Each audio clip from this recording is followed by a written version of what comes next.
अस्सलाम वालेकुम स्टूडेंट्स, क्या हाल हैं।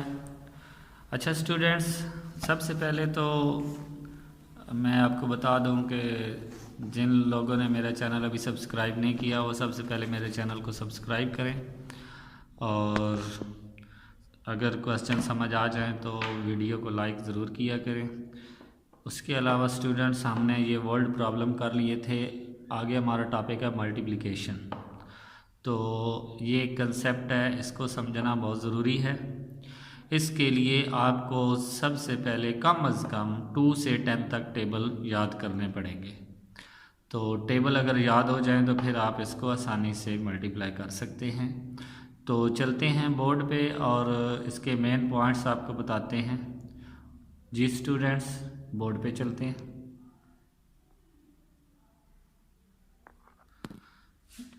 जी स्टूडेंट्स, सामने आपको मैंने एक स्ट्रक्चर बनाकर दे दिया है। ये देखें, मल्टीप्लिकेशन में 3 चीज़ें होती हैं। एक जो सबसे बड़ी वैल्यू होती है, जो सबसे ऊपर हम लिखते हैं, उसको हम कहते हैं मल्टीप्लिकेंट, जो जिससे हमने मल्टीप्लाई करना होता है। ये जो ऊपर वैल्यू सबसे बड़ी होती है। वैसे तो हम ये वैल्यू आगे पीछे कर सकते हैं, तो जो सबसे बड़ी वैल्यू होती है उसको हम कहते हैं मल्टीप्लिकेंट, और जो नीचे वैल्यू होती है जिससे हम मल्टीप्लाई कर रहे होते हैं उसको हम कहते हैं मल्टीप्लायर, और जो इनको सॉल्व करने से हमारे पास आंसर आता है उसको हम कहते हैं प्रोडक्ट। ओके स्टूडेंट्स, ये 3 चीज़ें आपने अच्छे से याद रखनी है। ये मल्टीप्लिकेशन का फर्स्ट स्टेप था। सेकंड स्टेप में आपको कम अज़ कम, फिर से बता रहा हूँ, 2 से 10 तक टेबल जो है वो अच्छे से आने चाहिए।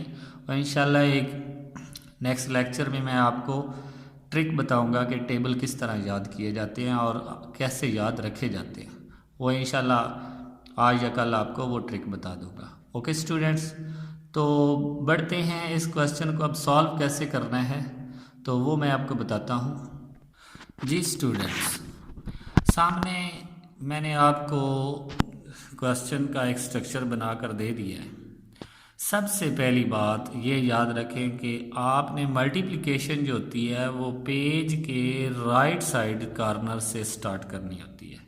ये अगर आप क्वेश्चन इधर लिखते तो ये आपका क्वेश्चन ऐसे बढ़ता इस साइड पे, क्योंकि ये क्वेश्चन इस साइड पे बढ़ता है। ठीक है, तो अगर हम इस कॉर्नर से स्टार्ट करेंगे तो फिर हमारे पास जगह नहीं होगी। अगर हम राइट साइड कॉर्नर से स्टार्ट करेंगे तो ऐसे जितना चलता आएगा हम इसको लिख लेंगे। दूसरी बात, जो हमारा मल्टीप्लायर होगा जिससे हमने मल्टीप्लाई करना है, उसमें जितने डिजिट्स होंगे, कोशिश करें अगर आपको टेबल नहीं आते तो आप उन टेबल्स को यहाँ पे लिख लें। रफ वर्क में, नोटबुक में रफ वर्क बना होता है, या साथ में रफ पेज रख लें, उसके ऊपर ये आप अपने टेबल लिख लें। अब मुझे इसमें 4 दिया हुआ था, मैंने 4 का भी टेबल लिख लिया। 7 दिया हुआ है, मैंने 7 का भी लिख लिया, और 3 दिया हुआ है तो 3 का भी लिख लिया। अब स्टूडेंट्स, हमने इनको मल्टीप्लाई कैसे करना है ये आपने गौर से सुनना है।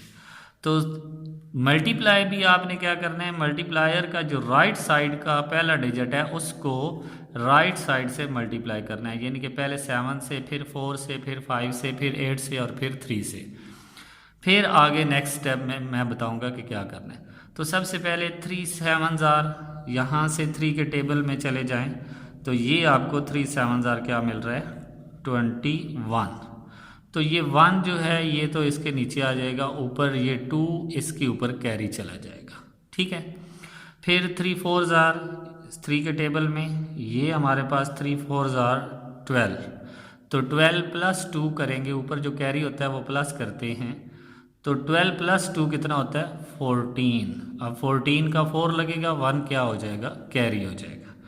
फिर 3 5 तो 5 ये हमारे पास है, 3 5 15, ऊपर 1 कैरी, 16 का हम 6 लगाएंगे, और फिर क्या आ जाएगा, 1 कैरी आ जाएगा। ओके स्टूडेंट्स, फिर हम क्या करेंगे, 3 8 तो ये हमारे पास 3 8 है।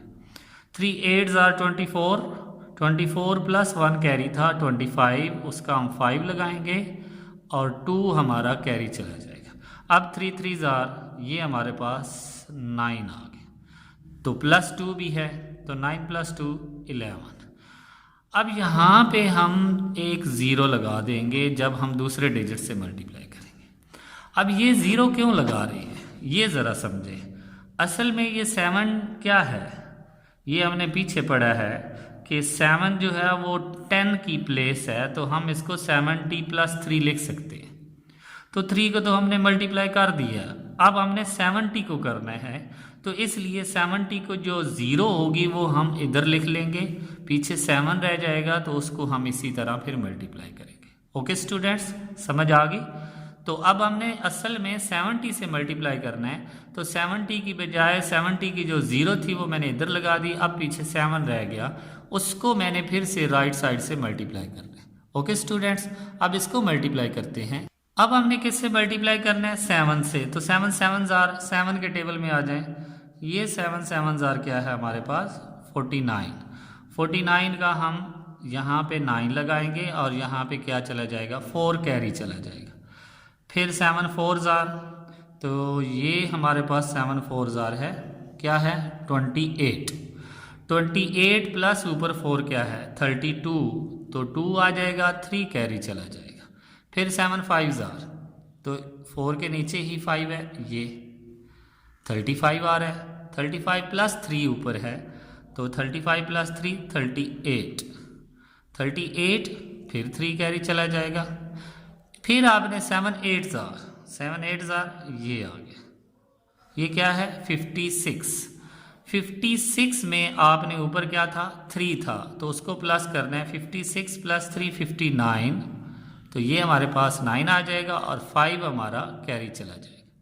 फिर हमने 7 को 3 से मल्टीप्लाई करना है, तो 7 3 ज़ार, ये हमारे पास है 7 3 ज़ार 21। 21 ऊपर क्या है? 5, तो 21 प्लस 5 26। ओके स्टूडेंट्स, यहाँ तक समझ आ गई? अब हम तीसरे डिजिट्स पे चलते हैं। अगर आपके यहाँ पे 2 ही डिजिट्स दिए हों तो यहाँ तक आपका क्वेश्चन ख़त्म हो जाएगा। अब आगे चलते हैं। अब आपने 4 से मल्टीप्लाई करना है, तो ये हमने पीछे पढ़ा है 4 असल में 100 की जगह पे है, तो ये दोनों 100 की जो ज़ीरो हैं ये हम इधर लगा लेंगे, पीछे क्या रह जाएगा? सिर्फ 4 रह जाएगा। तो अब हम 4 के टेबल को यूज़ करते हैं। 4 का टेबल, पहले हम 4 को 7 से, तो 4 7 ज़ार ये हमारे पास आ गए, 4 7 ज़ार 28। एक बात याद रखना कि डिजिट्स के नीचे डिजिट्स आने चाहिए, आगे पीछे हो गए तो आपका क्वेश्चन रॉन्ग हो सकता है। तो इसमें से ये 4 7 ज़ार 28, कैरी कितना जाएगा? 2 जाएगा। फिर 4 4 ज़ार ये हमारे पास आ जाएगा 16। 16 प्लस 2 कैरी था, क्या बना? 18। 1 कैरी चला गया। फिर 4 5 ज़ार, तो 4 5 ज़ार ये हमारे पास है 20 प्लस 1 21, 2 कैरी चला जाएगा। फिर 4 8 ज़ार ये हमारे पास है 32 प्लस 2 कैरी था 34, तो हमारे पास क्या आंसर आ गया जी? ये 34 का 4 लगाया, 3 कैरी चला गया। अब 4 3 ज़ार 12, यहाँ पे लिखा हो गया ये 12 प्लस 3 15।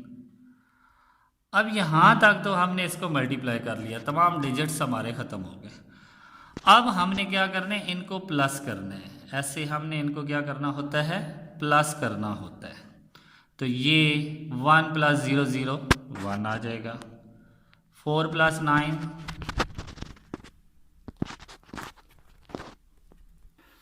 अब हम इनको प्लस करेंगे। 4 प्लस 9 13, 3 1 कैरी।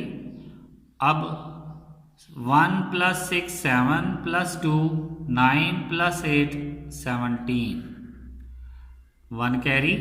फिर 1 प्लस 5 6 6 प्लस 8 14, 14 प्लस 8 22, 22 का हम 2 लगाएंगे, 2 कैरी चला जाएगा।